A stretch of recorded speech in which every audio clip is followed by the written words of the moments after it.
most people try to create a new personal reality as the same personality, and it doesn't work. We literally have to become somebody else.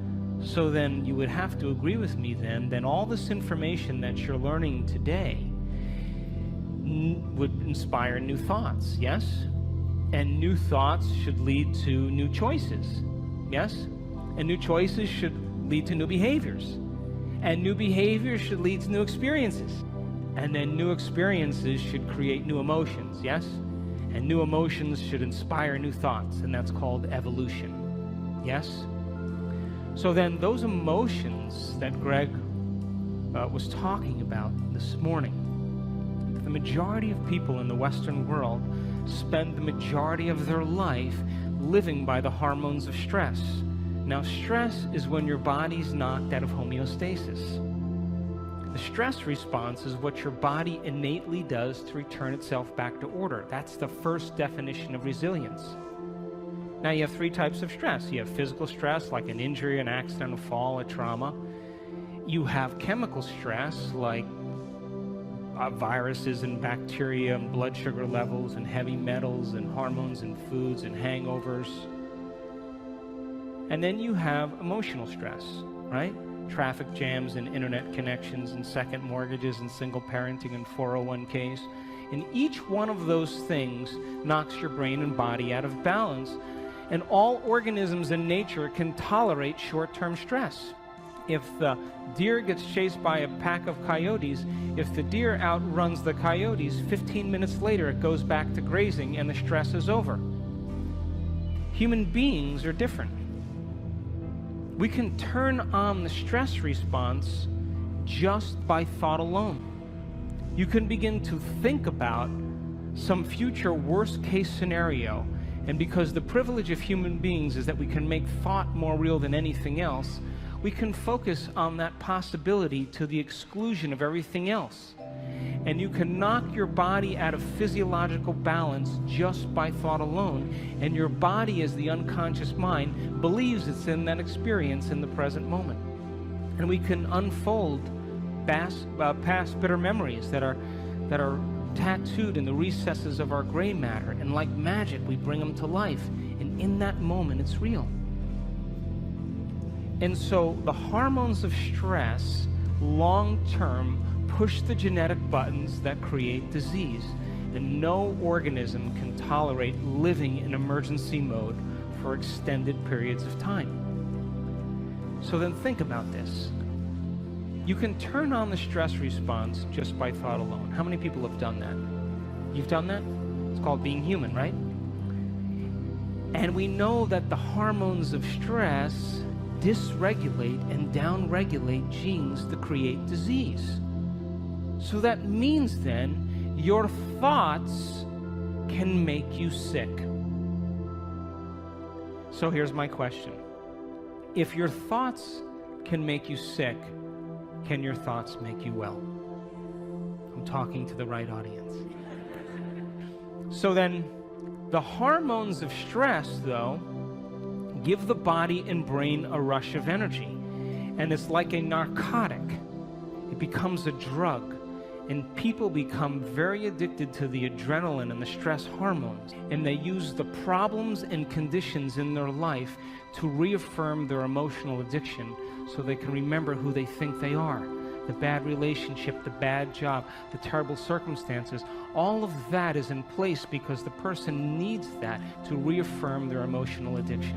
Because God forbid they couldn't feel anything. So then if the hormones of stress become like a narcotic, and you can turn on the stress response just by thought alone, then we could become addicted to our own thoughts. How many people are still with me?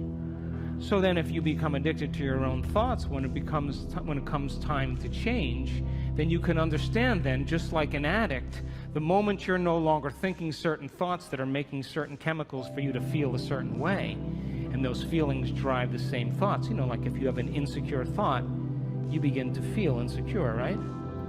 Come on. And the moment you feel insecure, you're going to think more insecure thoughts, yes? And if you keep doing that for 20 or 30 years, it's going to feel pretty familiar, yeah? And then you're going to say, I am insecure. Well, whenever you say I am anything, what you're saying is you're commanding your mind and body towards a destiny. So if the body has been conditioned to the mind of insecurity, don't you think then the moment you're no longer going to think insecure thoughts and fire and wire those circuits in your brain and then produce the blend of chemicals for you to feel that way, don't you know your body is going to do what? It's going to look back up at your brain and say, hey, I modified my receptor sites for you. We've been doing this for 20 years. I'm counting on those chemicals coming. Now you're just going to stop? And it's going to start sending signals back to the brain.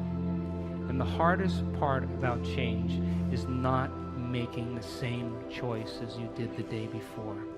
And so these people understood that their 20 years of hatred, or their 30 years of anger, or their 15 years of fear or insecurity was the very reason that they were sick. And because feelings and emotions are the end product of past experiences, and we can remember experiences better because we can remember how they feel, if the environment signals the gene and the environment produces a chemical reaction, then as long as you're feeling the same way every single day, there's no new information coming from the environment, and you keep signaling the same gene. How many people are with me? So then the emotions of anger and aggression and hurt and hostility and hatred and prejudice and fear and anxiety and insecurity and hopelessness and powerlessness and depression, guilt and shame, those are all familiar emotions to us because we've experienced the events correlated with them. How many people are still with me? And it's those emotions that are derived from the hormones of stress. And if you keep knocking your body out of balance, that imbalance becomes the new balance, and you're headed for some type of disease. And these people began to realize that they had to change that. And when we react to something or someone in our life, there's always a change in our chemical state. We're altered in some way. And if you don't know how to control your emotional reaction to that event in your life, and that chemical refractory period continues for hours or days, that's called a mood. What's wrong with you? I'm in a mood. Oh, really? Why? Thought you'd never ask. Well, this thing happened to me 5 days ago, and I'm living by the same emotional reaction. Now, if you keep that refractory period going on for weeks or months, that's called a temperament. Why is he so angry? I don't know. Why are you so angry? Well, this experience happened to me 9 months ago, and I'm living by the same emotional reaction. One long refractory period. And if you keep it going on for years on end, that's called a personality trait. And most people wear their emotions layer by layer, and they believe that's who they are. And there was an article in Scientific American just 2 months ago that scientists said that 50% of what you say about your past is not true. Because you're not the same person. You make up stuff. And so then, if feelings and emotions are the end product of past experiences, now stay with me. Did Greg say we need to think differently? Yes?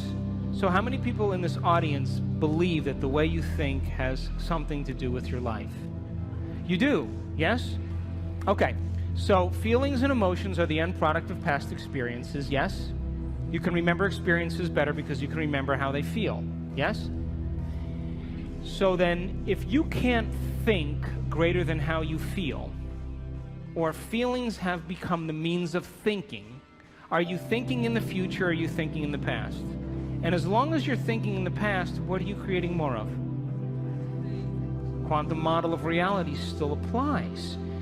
And so, if you're feeling the same way every single day, then according to our biological model, it means nothing new is happening in your life. Is that right? Because how many potentials exist in the quantum field? How many? So with every new experience, there should be a pretty good emotion, right? You should feel overjoyed or in awe and wonder. or excited or inspired or in gratitude or appreciation, an elevated emotion. But living by those same familiar emotions means nothing new is happening in your life, and the body as the unconscious mind, as long as we're living in the same familiar feelings, is believing it's in the same past experience 24 hours a day, 7 days a week, 365 days a year. And if the body's become the mind of that emotion, then the body literally is living in the past. And we can't create a new future holding on to the emotions of the past. So these people began to realize that no one or nothing was worth it, and that the hormones of stress endorse the ego for us to become selfish. Because when an animal is threatened by something in its external environment, the job of the organism in emergency and survival is to take care of the self. And we identify the self as a body in the environment and in time. When the zebra is being chased by the lion, she's only concerned about three things. Her body, like I better take care of this, so I better put my attention on it. The environment, where am I going to go? And how much time do I have to get there? And when you and I live by the cocktail of those stress hormones, we obsess about our bodies, our hairstyle, our face, our weight, our problems, things in our environment, things we have, things we don't have, and we obsess about time. But that's not who you are. Because as long as you're living by the hormones of stress, you're living as a materialist, because the hormones of stress cause us to believe that the outer world is more real than the inner world. And those hormones absolutely make us feel separate from possibility. Why? Because when you're being chased by a lion, it's not time to create. It's not time to trust. It's not time to learn. It's time for emergency. So the majority of people in the Western world spend the majority of their time preparing themselves for the worst case scenario and protecting themselves from it. They're basically trying to predict the future from the past. And you know, when we get it right, you know what we say, right? You need to hang out with me. See how smart I am? But what happens when it doesn't happen? That's called anxiety. It's called neurosis. It's called insomnia. And so when we live by the hormones of stress and we're defining reality by our senses, we become materialists because we feel separate from possibility, and all of our attention goes on our bodies, the environment, and time. Another way to say that is, from a quantum perspective, the atom is 99.9999% energy and information, and we're putting all of our attention on the particle, and we're missing out on possibility. So these people had to hit a point of crisis where they finally started taking their attention off their outer world and started to ask themselves some bigger questions. Who am I? What is a greater expression of myself? What would I have to change to be happy? Who in history do I admire that I want to be like? And they began to contemplate and speculate and rehearse who they were going to be if they got better. And the mere process of thinking about who they were going to be began to change their brain. And when you marry a clear intention is a thoughtful process, with an elevated emotion, that's a heartfelt process, you move into a new state of being. And as they began to remind themselves every single day of who they no longer wanted to be, and they reminded themselves every day of who they did want to be, they began to cause their brain to fire in new sequences and new patterns and new combinations. And whenever you make your brain work differently, you're changing your mind. Because according to neuroscience, mind is the brain in action. Mind is the brain at work. So they reminded themselves every day of who they wanted to be, and they began to fire and wire new circuits in their brain that became the very platform of the foundation of who they would become. But here's the point. They said, I'm not getting up from this meditation until I feel like that person. Now, the privilege of being a human being is that we can make thought more real than anything else.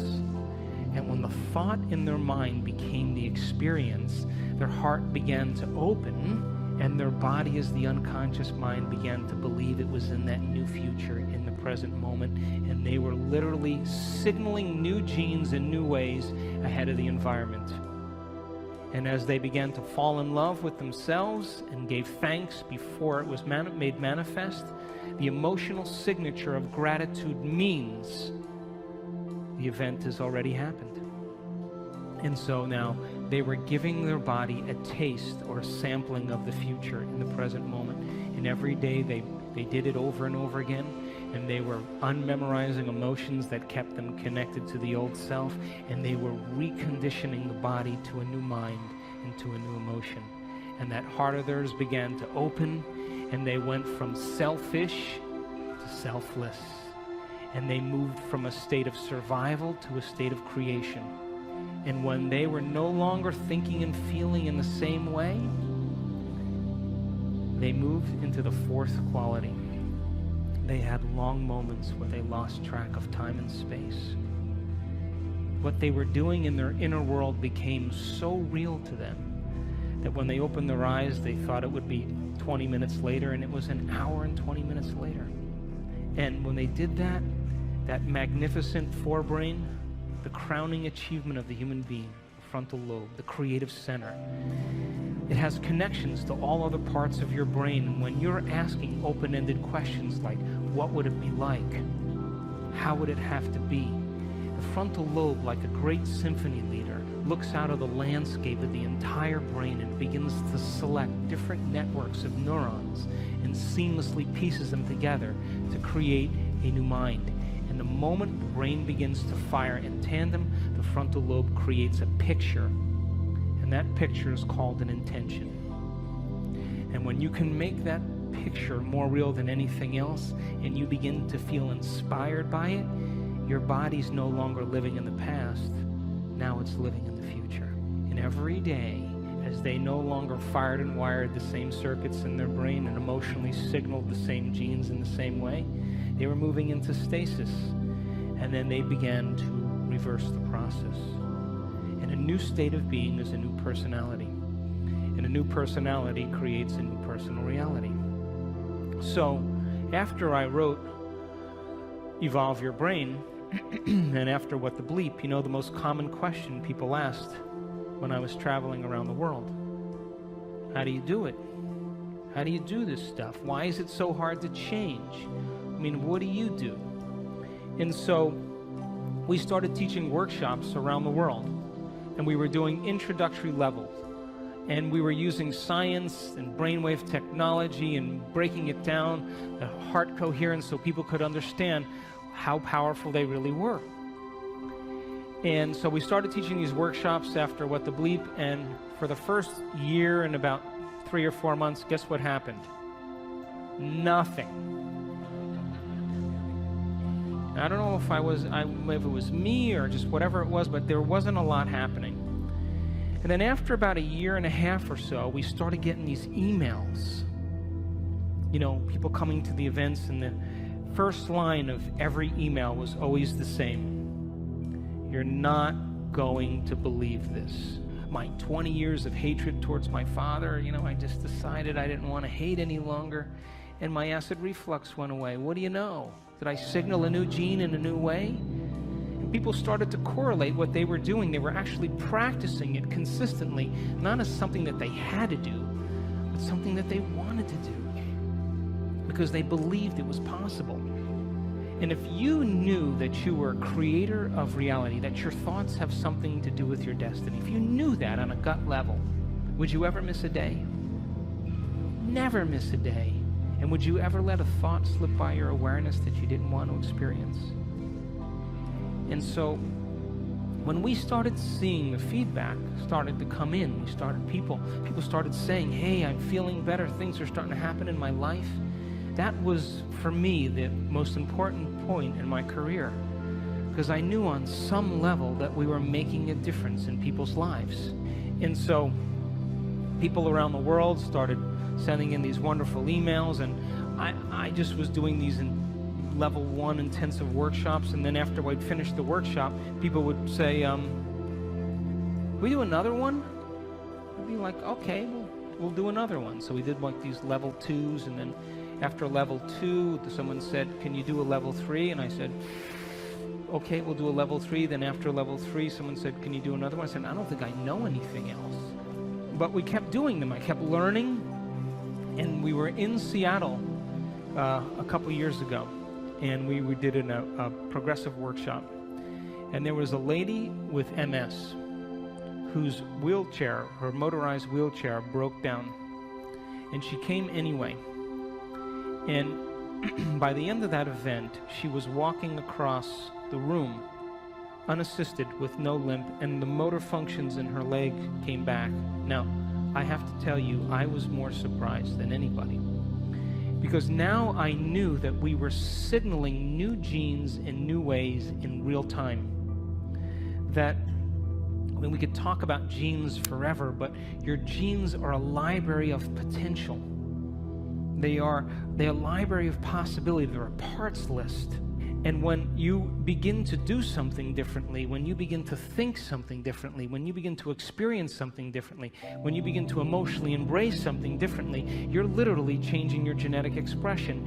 And when you turn on new genes or activate new genes, those genes turn on to make new proteins.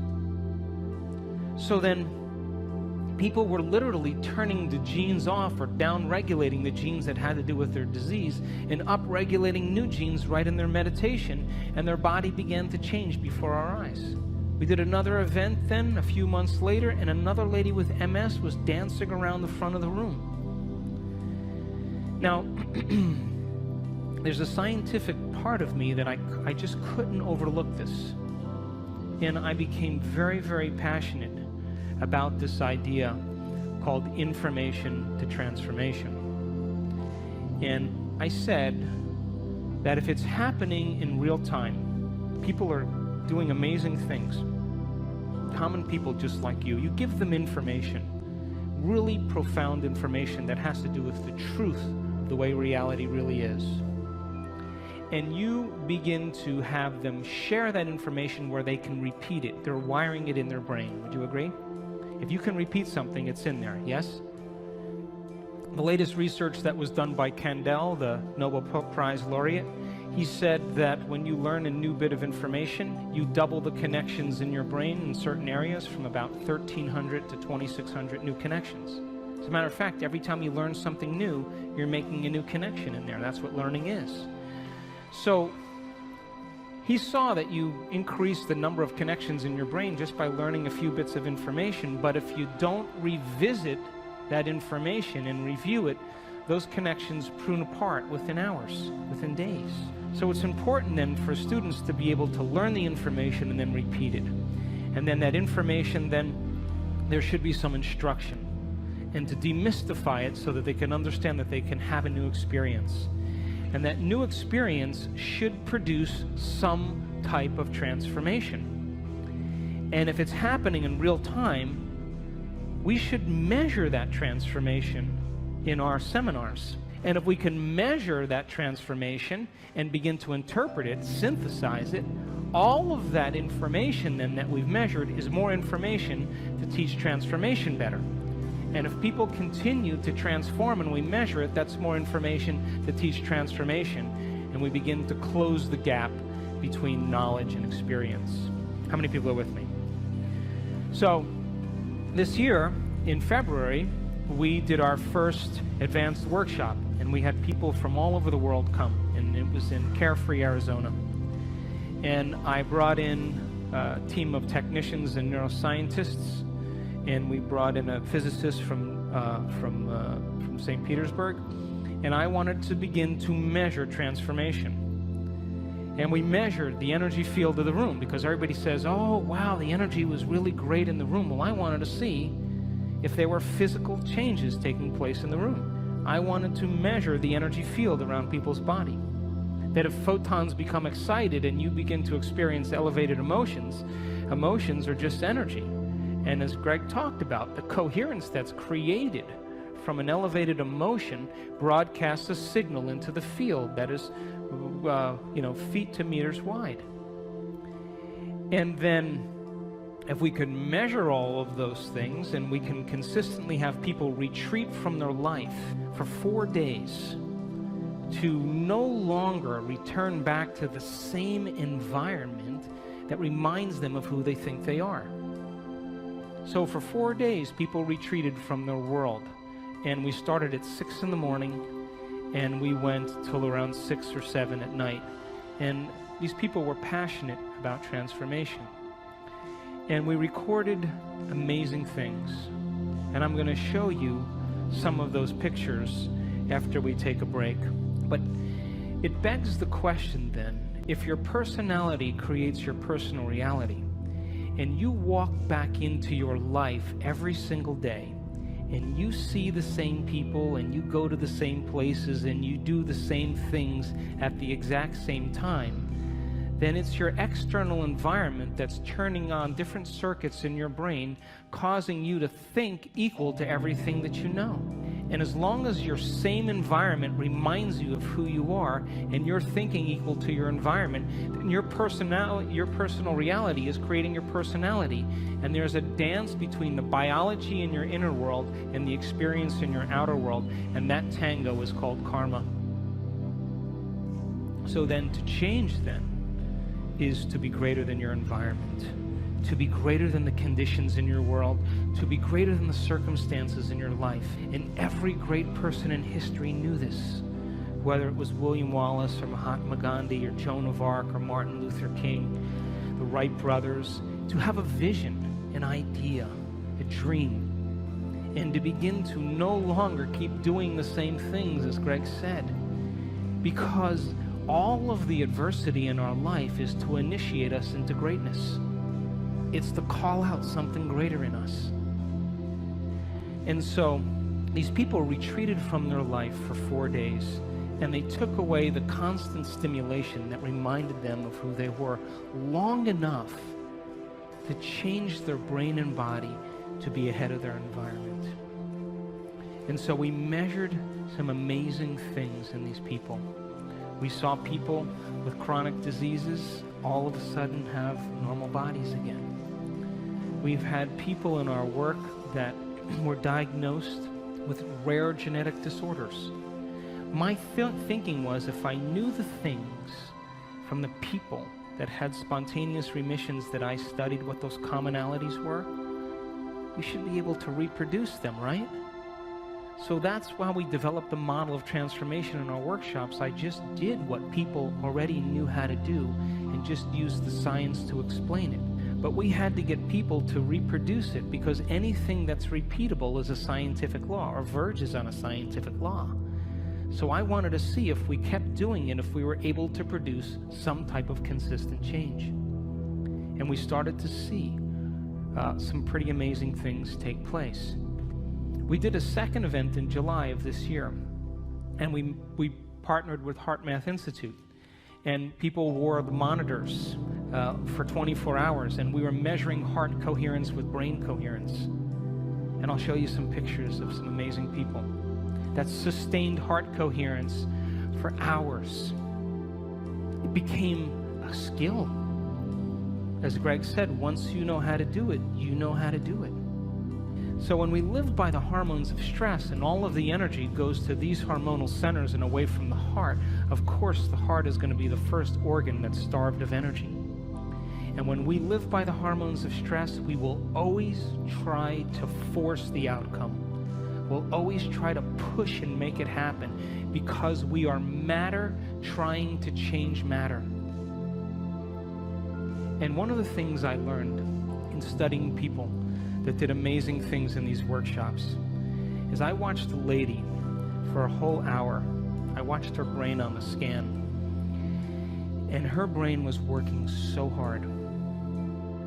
And as I watched it over and over again, watched it over and over again, watched it over and over again, the more she tried to change, the worse her brain got. And I went up to her afterwards and I said, how was that for you? And she said, I had the worst meditation of my life.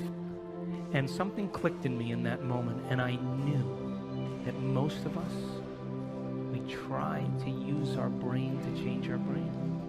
We try to use the ego to change the ego. We try to use the program to change the program, and it only endorses it. And in that moment, something clicked, and I knew that they had to become pure consciousness, that they had to get beyond their body, get beyond their environment, and get beyond time.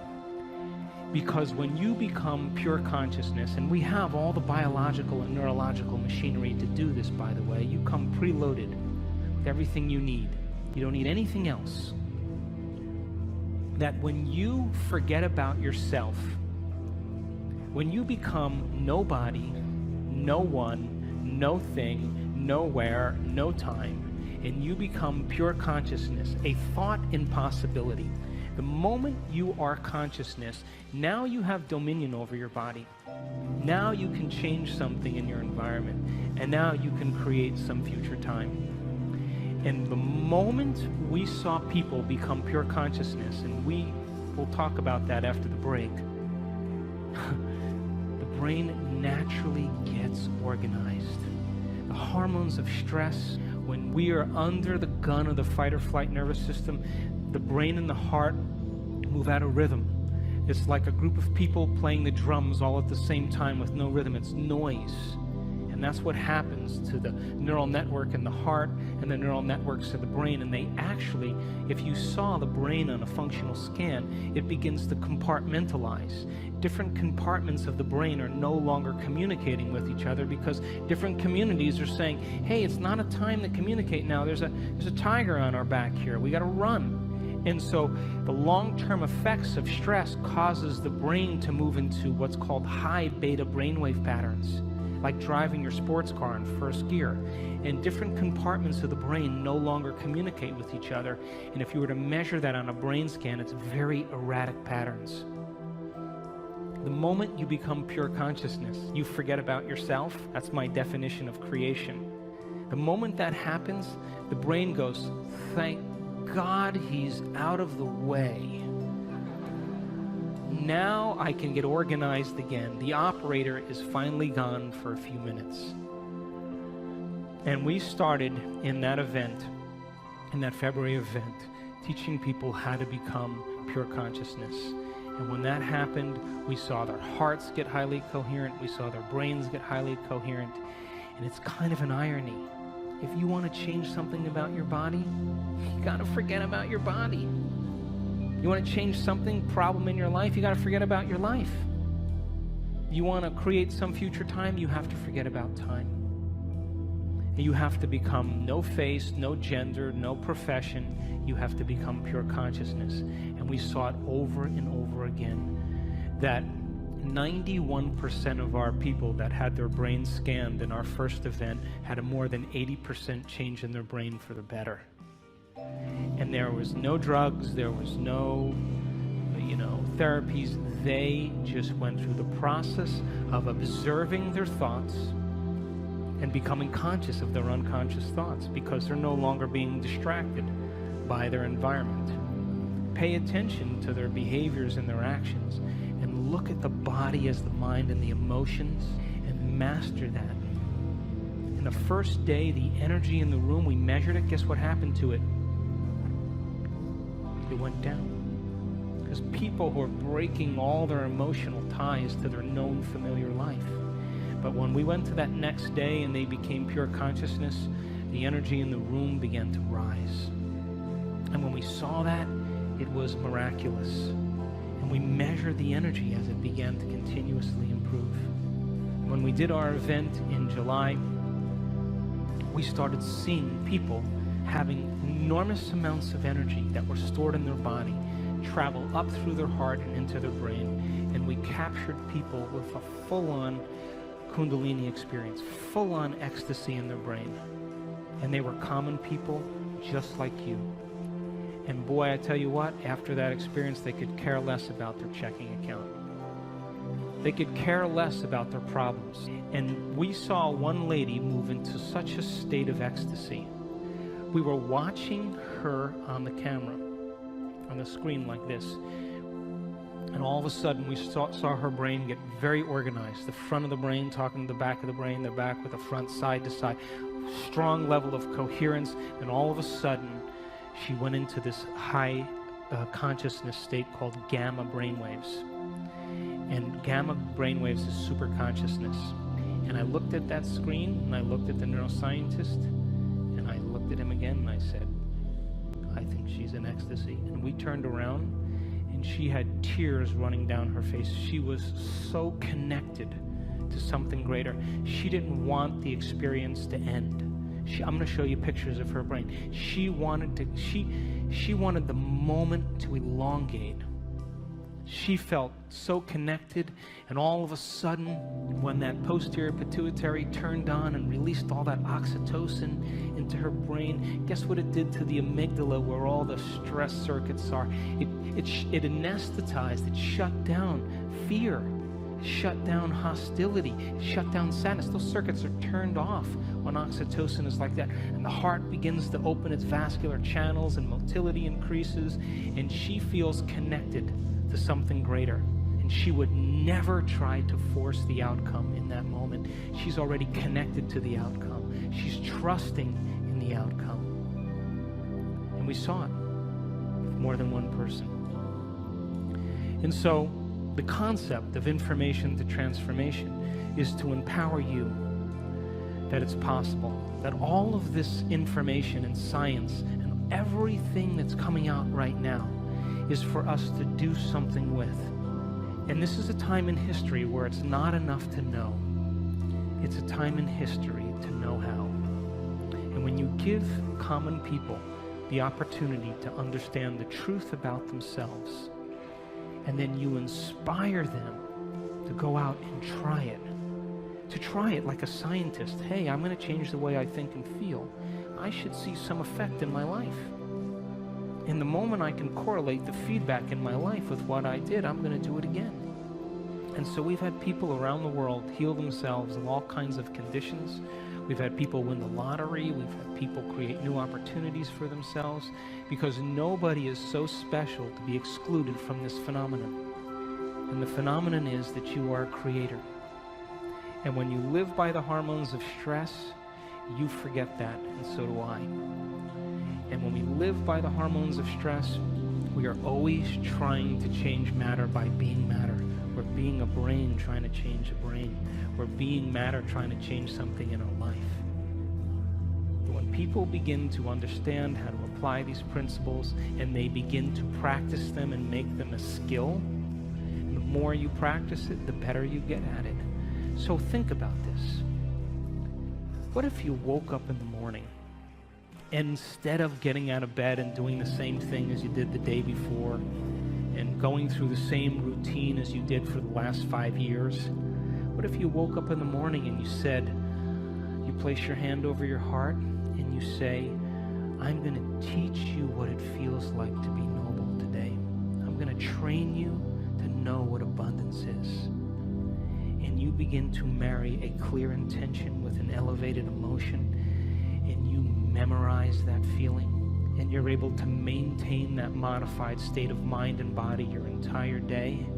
Get ready, because something unusual is going to happen in your life. That's the law. And the hardest part about all of this, is simply making the time to do it. Making time for our precious selves to decide then, well, geez, I want to be wealthy and abundant. Well, if I want to be wealthy and abundant, then I can't feel lack, because a wealthy person never feels lack. And if I feel lack, I'm going to attract lack.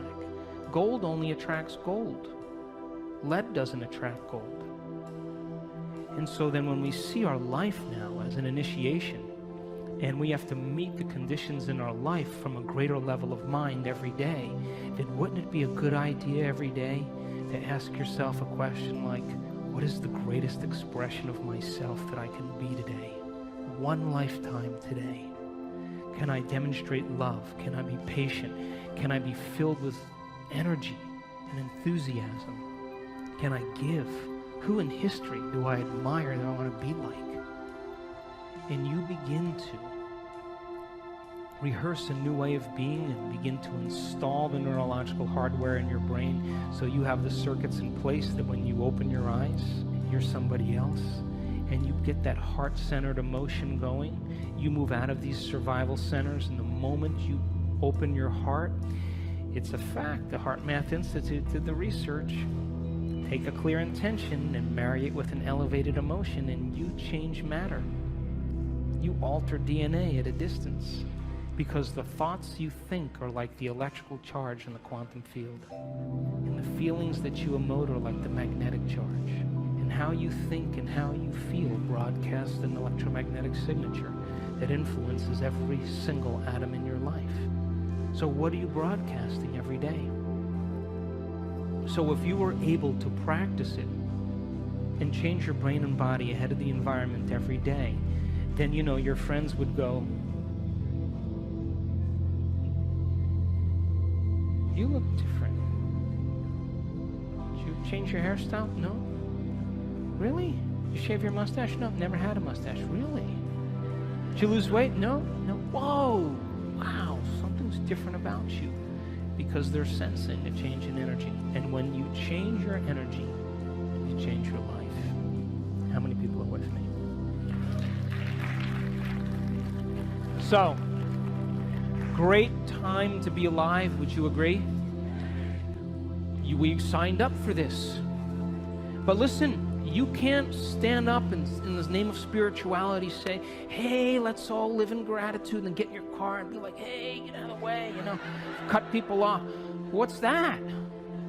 That's like, eating a delicious, vegetarian organic breakfast and then spending the rest of your day eating junk food. That you have to lay down we have to lay down the very thing we used our whole life to get what we want for something greater to happen. And it means that all of the conditions in our outer world somehow reflect some aspect of us. And if you want peace in the world, you better not be arguing with your coworker. It doesn't work that way. And if you want to experience true fascination for life, make time for fascination. I was in Barcelona a little ways back, and I was invited to speak to the ministry of all the ministries in the government there, 17 different ministries. And they're in a crisis right now. And the one thing I didn't want to be was some know-it-all American, And I said, how do you become supernatural? You got to start doing what's unnatural. When there's a crisis and everybody is in lack, that's the time to give. When everybody else is in fear, that's the time to demonstrate courage. When everybody else is hostile and judging, that's the time to show compassion. And if we can continuously do over and over again what is so unnatural, sooner or later will become supernatural. Wouldn't you agree? So then if you're working on your anger and your frustration, and I'm working on my fear and my anxiety and my judgment, and I'm taking care of me and you're taking care of you, then everybody who's doing that, we would sooner or later start to see some change in the world, yes? So then we have to begin to start somewhere. And the place we start then is looking within and beginning to look at some of those emotions that keep us anchored to the past, that literally begin to break us down. And if a person can move into an elevated state of being every day, and they understand that they're signaling new genes just by doing that, just by doing it. If you have that understanding, you will produce greater results. If a group of elderly men can retreat from their life for 5 days and go to a retreat center north of Boston, all these men in their 70s and 80s, and they were told to act like they were 22 years younger. Just pretend. And they had, magazines with Mickey Mantle and Joe DiMaggio and Marilyn Monroe movies, and, and they had papers with current events. And for 5 days, they hung out with other men, and they just pretended like they were 22 years younger. They took height measurements, weight measurements, range of motion measurements, finger length measurements, extremity measurements, and cognitive tests. At the end of 5 days, guess what? 60% better scores on cognition. Finger lengths, all of them longer. Range of motion, all improved. Some of them were playing touch football again without their canes. Who are you pretending to be? Because if you can begin to understand that when you begin to change your state of being, that a thought begins to activate new neural networks in your brain. New neural networks in your brain begin to fire and wire to create a hologram or a picture. That hologram or picture signals the limbic brain to make neuropeptides. And neuropeptides are chemical messengers that signal hormones. And hormones and neuropeptides begin to dock on receptor sites of cells. And cells begin to get a new message and signal new genes. And new genes make new proteins. And new proteins means the expression of life. The expression of life is equal to the health of your body, just by changing a thought. So then, if you woke up every morning and you pretended to be genius of the universe, unlimited mind, healthy, you would probably have to stop on the side of the road with your pen and write down the download that you were getting from the field because you never thought in that way. And so you and I have been hypnotized and conditioned into believing that we need a reason for joy, that we need a reason to give thanks, we need a reason to feel inspired. That's the old model of reality, of Newtonian physics, of cause and effect. Wait for something outside of you to change how you feel inside of you. And the moment you feel better inside of you, you pay attention to who caused it outside of you. And that event's called a memory. That's cause and effect. Quantum model of reality, as Greg said, is about causing an effect. Begin to change how you think and feel, broadcast a whole new electromagnetic signature, and give thanks before the event is made manifest. Materialists would never do that, but the quantum mind, the immaterialist, always does that, because the moment you begin to observe a new future, that's called intention, with an elevated energy, you are causing infinite waves of possibility to begin to collapse into new patterns of information called your life.